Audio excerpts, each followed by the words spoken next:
Well, looks like I should have used a stud finder instead of the old tap on the wall method. And that, my friends, is why every new homeowner needs the right tools. Today I'm giving you 10 must-have tools for all new homeowners, plus budget-friendly and pro-level options. Oh, and stick around to the end for a bonus tool. Let's start with a game changer, the cordless drill. Whether you're assembling furniture, installing curtain rods, or building a deck, this bad boy does it all. A budget-friendly choice is the Ryobi 18-volt drill, solid and affordable.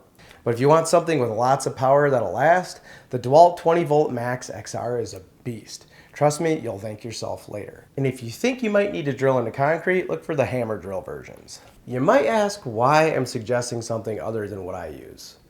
My rigid tools get the job done, but I've had several issues since I bought them. My suggestions are what I would buy if I were to buy something new. A couple examples of projects are putting together furniture, hanging shelves or pictures, and fixing loose boards on your deck. I don't have a deck, but if I did, this is what I would use to fix it. Nothing sucks more than when you drill a big hole in your drywall and find nothing. A stud finder is a must. The Craftsman stud finder is a highly rated budget option. But for more accuracy and features, the Zircon multi-scanner is next level. It works on a wide range of surfaces and doesn't just find a stud, it finds the center of the stud. It can also detect both wood and metal studs, live electrical wires, and pipes. No more floating shelves, it suddenly become falling shelves. If you really want to go crazy, get the Wallabot. This thing is like having X-ray vision. I've got a whole video on that if you want to see it right here. You're going to need a stud finder for projects like mounting a TV, installing a heavy mirror, or putting up shelving.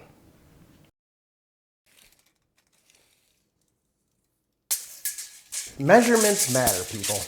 A basic Stanley 16-foot tape measure does the job, but if you want something that can measure up to 25 feet, the Stanley Fat Max is tough and allows you to extend it a very long distance without it bending. And if you're feeling fancy, there are options out there with built-in lasers to measure very long distances easily.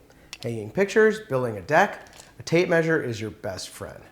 I use a tape measure constantly. You might also need one for measuring for new flooring, cutting trim boards, or planning furniture placement. I have like 5 all over the house and the garage.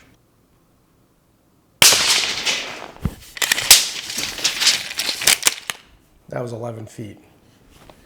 A sharp utility knife is a must. A cheap folding knife like this is a solid choice on a budget.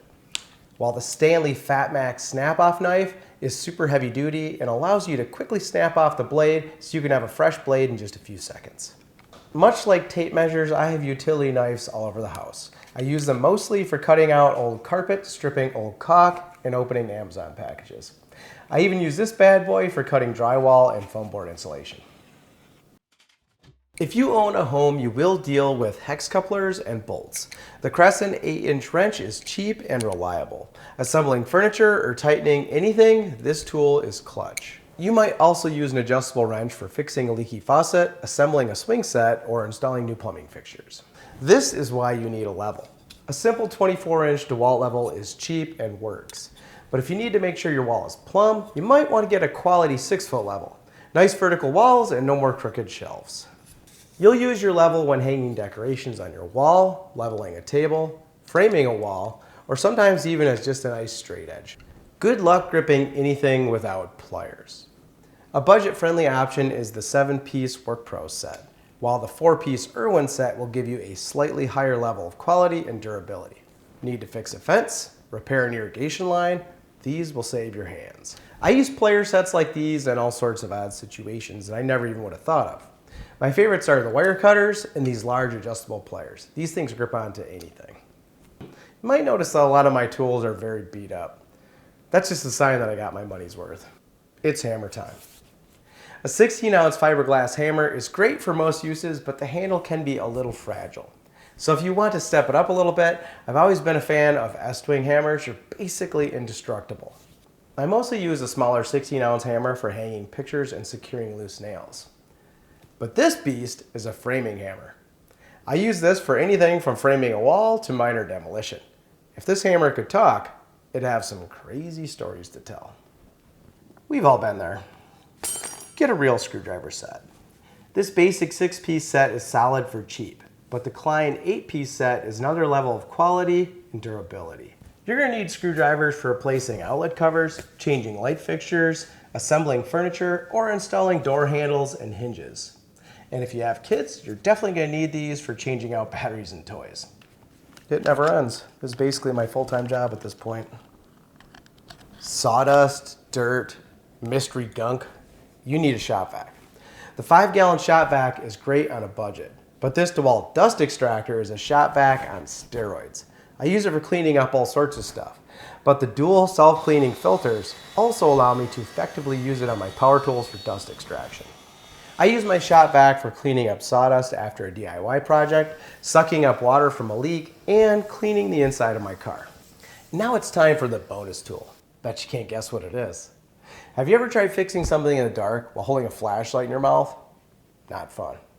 Besides being super stylish, a simple LED headlamp is extremely helpful, and you can get some decent ones pretty cheap. It makes working on things in the dark so much easier. Think of me next time you're working in a dark room. Wait, no, don't do that. You'll probably want a headlamp for fixing a leak under the sink, checking attic insulation, or working in a crawl space. That way you can see and still have your hands free. That's it. Which tool do you use the most? Drop it in the comments. And if you like this video, hit that like button and subscribe for more DIY tips. Until next time, enjoy your new home and all the things that come with it.